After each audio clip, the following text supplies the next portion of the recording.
हमने पिछले लेक्चर में पढ़ा था सिंपल प्रेजेंट टेंस के अफर्मेटिव सेंटेंसेस के बारे में। तो सबसे पहले इसका स्ट्रक्चर देखते हैं कि किस तरह से हम नेगेटिव सेंटेंसेस को लिख सकते हैं सिंपल प्रेजेंट टेंस में।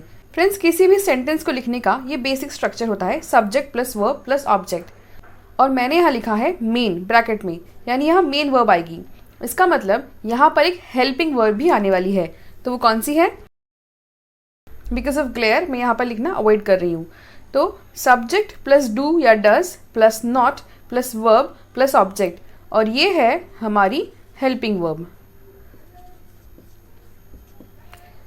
और अफर्मेटिव की तरह ही डू लगेगा कि डज लगेगा ये डिपेंड करेगा सब्जेक्ट पे। तो जैसा कि हमने लास्ट टाइम देखा था, हमारे पास दो ग्रुप है। डू वाला ग्रुप कौन सा है? आई, यू, वी, दे, प्लूरल, कोई भी बहुवचन। और डज वाला ग्रुप कौन सा है? He, she, it, name, singular. He, she, it किसी का भी नाम और कोई भी एक वचन। तो चलिए अब इस रूल पे हम लोग सेंटेंसेस बना के देखते हैं।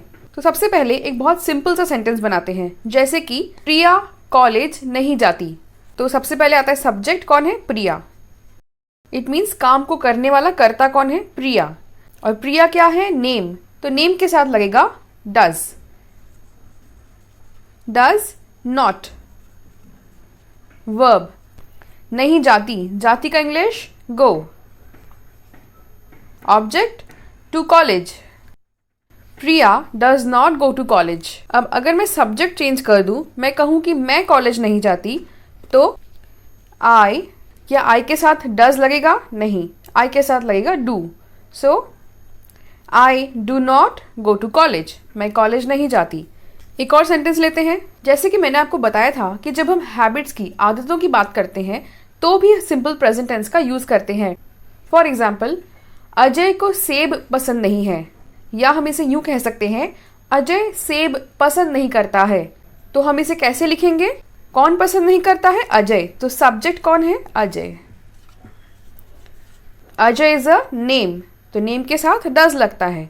अजय डज नॉट पसंद नहीं करता है, पसंद की English like. Ajay does not like सेब, सेब की English apples. Ajay does not like apples.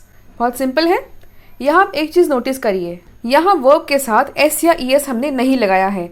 वो इसलिए क्योंकि हमने डू के बाद ईएस लगा दिया है, यानी कि जहां भी डू या डज आ गया है वहां वर्ब के साथ एस या ईएस नहीं लगाएंगे, चाहे वो डज की कैटेगरी के सब्जेक्ट ही क्यों ना हो।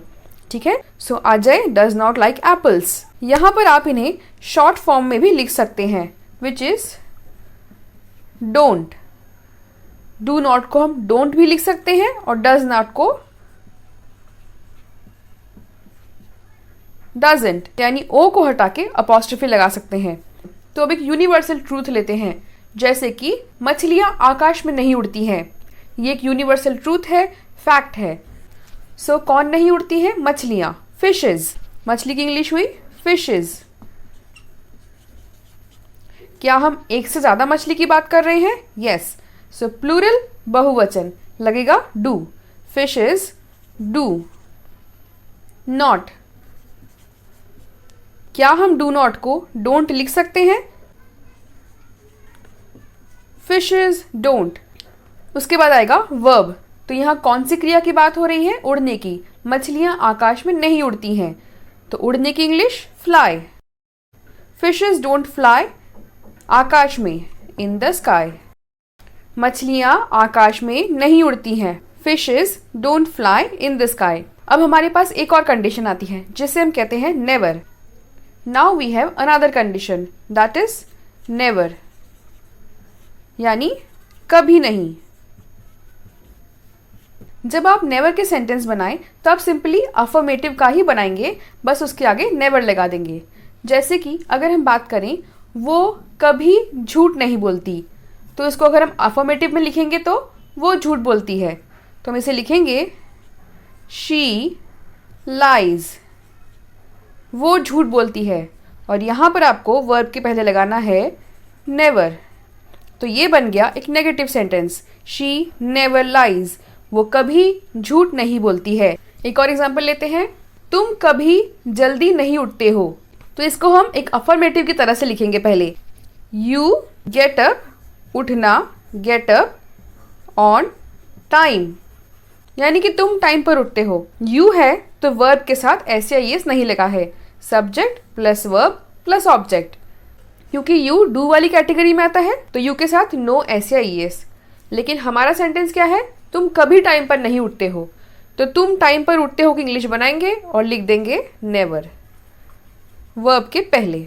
तो हो गया you never get up on time, तुम कभी टाइम पर नहीं उठते हो। सो आई होप फ्रेंड्स आपको इतना पोर्शन क्लियर होगा। हम इसके और भी एग्जाम्पल्स आगे लेते रहेंगे जिससे आपको चीज़ें और क्लियर हो जाएंगी। आप इस लेक्चर को देखिए और फिर घर पे ऐसे ही और सेंटेंसेस की प्रैक्टिस कीजिए। यदि आपको कोई डाउट है तो उसे कमेंट्स में लिख के बताइए।